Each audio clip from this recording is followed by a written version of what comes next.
मुल्क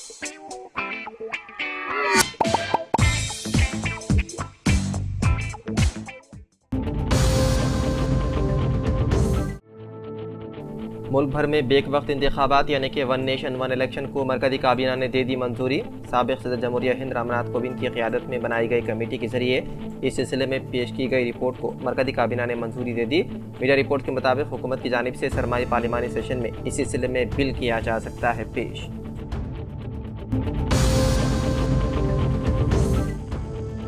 हैदराबाद में गणेश जुलूस के पेश नज़र मिलादुन्नबी सल्लल्लाहु अलैहि वसल्लम का जुलूस मुअख्खर कर दिया गया था और अब ये जुलूस कल यानी कि जुमेरात को निकाला जाएगा। मरकज़ी मिलाद जुलूस कमेटी के ज़ेर-ए-इत्तिमाम मिलाद जुलूस जुमेरात 19 सितंबर को बाद नमाज दोहर तारीख़ी मक्का मस्जिद से निकाला जाएगा।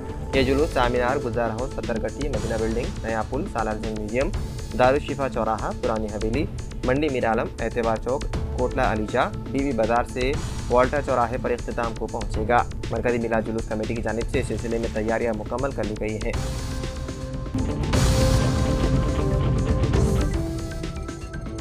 ज्ञानवापी मामले में AIMIM सरबराह असदुद्दीन ओवैसी, समाजवादी पार्टी सरबराह अखिलेश यादव समेत दीगर के खिलाफ मुकदमा दर्ज करने के मुतालबे को लेकर दाखिल दरख्वास्त पर ज़ेर-इल्तिफ़ा नज़रसानी अर्जी एडिशनल ज़िले जज विनोद कुमार की अदालत ने खारिज कर दी।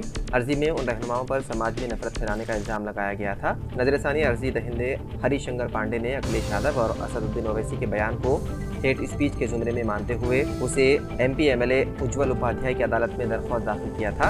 उसमें इल्ज़ाम लगाया था कि उन रहनुमाओं ने गैर मुहज़्ज़िब और गैर कानूनी बयान देकर हिंदू समाज के खिलाफ नफरत फैलाने का मुजरिमाना फ़ाल अंजाम दिया है। उस अर्जी को अदालत ने 14 फरवरी साल 2023 को खारिज कर दिया था।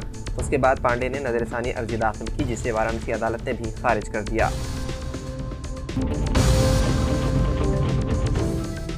तेलंगाना के नलगोंडा जिले के देवराकुंडा के अखिलती गुरुकुल स्कूल में 3 तलबा के लापता होने से सनसनी फैल गई। कल से 3 तलबा के लापता होने से वालिदैन और स्कूल का अमला परेशान है। 3 बच्चों की तौफीक उमर, अब्दुर्रहमान और मुजीब की हैसियत से शिनाख्त हुई है जो 10वीं जमात के तलबा बताए गए हैं। प्रिंसिपल की जानिब से पुलिस स्टेशन में शिकायत दर्ज करवाई गई है। सरपरस्तों में तशवीश की लहर देखी गई। पुलिस ने सिलसिले में मुकदमा दर्ज करते हुए लापता तलबा की शुरू कर दी तलाश। हुकूमत ने रानी कमोदनी IAS रिटायर्ड को तेलंगाना इलेक्शन कमिश्नर नामजद करने का फैसला करके अहकाम जारी कर दिए हैं। अहकाम के मुताबिक रानी कमोदनी को पार्थसारथी इलेक्शन कमिश्नर की मियाद मुकम्मल होने के बाद ये जिम्मेदारी तफवीज़ की गई है। 1988 बैच से ताल्लुक़ रखने वाली रानी कमोदनी रियासती व मरकज़ी हुकूमत के मुख्तलिफ महकमेजात में खिदमात अंजाम दे चुकी हैं और स्पेशल चीफ सेक्रेटरी के ओहदे पर वो सुबुकदोश हुई थी, लेकिन उनकी खिदमात में तोसी का फैसला किया गया था और साल 2023 में उनकी खिदमात में तोसी के बाद अब हुकूमत ने उन्हें रियासती इलेक्शन कमिश्नर की जिम्मेदारी हवाले की है।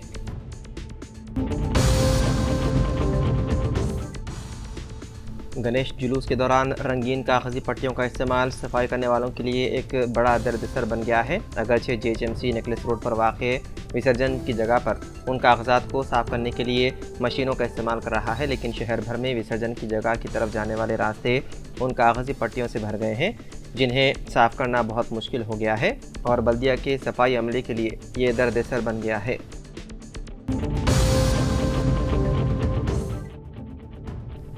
जम्मू कश्मीर में आज सुबह 7 बजे से असम्बली इंतखाबात के लिए वोटिंग का अमल शुरू हो चुका है। ये इंतखाबात 10 साल बाद हो रहे हैं और दफ़ा 370 के खात्मे और रियासत की तक़सीम के बाद पहला मौका है कि रियासत में वोटर्स वज़ीर आला के इंतखाब के लिए वोट डाल रहे हैं। वोटिंग शाम 6 बजे तक जारी रहेगी, जिस दौरान लाखों वोटर्स अपना हक़ रायदही इस्तेमाल करेंगे। इलेक्शन कमीशन के मुताबिक वोटों की गिनती 8 अक्टूबर को होगी और नताइज के बाद रियासत को एक बार फिर से अपना वज़ीर आला मिलने की उम्मीद है।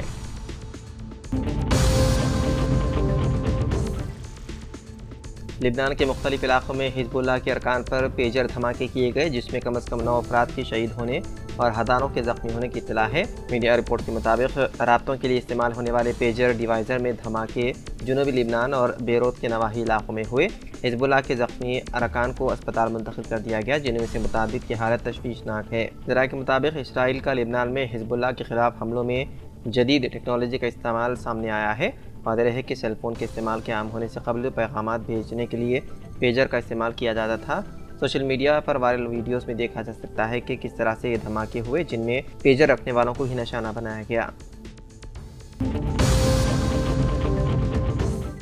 पुराने शहर हैदराबाद में गणेश जुलूसियों की जानिब से केबल वायर कट कर दिए जाने के बायस इंटरनेट खिदमात बुरी तरह मुतासिर हो गई। पुराने शहर के कई इलाकों में गणेश मूर्ति की ऊंचाई के सबब जुलूसियों ने मुतादिद केबल वायर काट दिए। इस मौके के वक्त पुलिस ओहदेदार भी मौजूद थे, लेकिन किसी ने भी ऐसा करने से बाज नहीं रखा।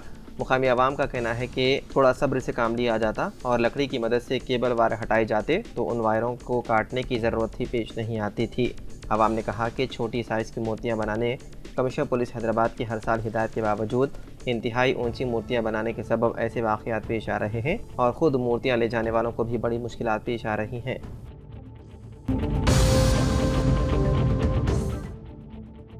रियासत तेलंगाना में आइंदा 2 दिन यानी कि 20 और 21 सितंबर को मूसलाधार बारिश की पेशकशी की गई है, जिसके तहत महकमे मौसमियात ने येलो अलर्ट जारी किया है। अलर्ट में कहा गया है कि तेलंगाना के बेशतर अजला में 20 और 21 सितंबर को गरज चमक और तेज हवाओं के साथ मूसलाधार बारिश का इम्कान है। दोनों शहरों हैदराबाद और सिकंदराबाद में भी बारिश का सिलसिला शुरू हो सकता है। महकमे की पेशकशी में कहा गया है कि आइंदा 2 यौम के दौरान मौसम गर्म रहेगा और रतूबत में इजाफे के नतीजे में शहर के बेशतर इलाकों में गर्मी में इजाफा होने लगा है और शहर में आज भी गर्मी की शिद्दत और धूप की तमाज़त में इजाफा रहा।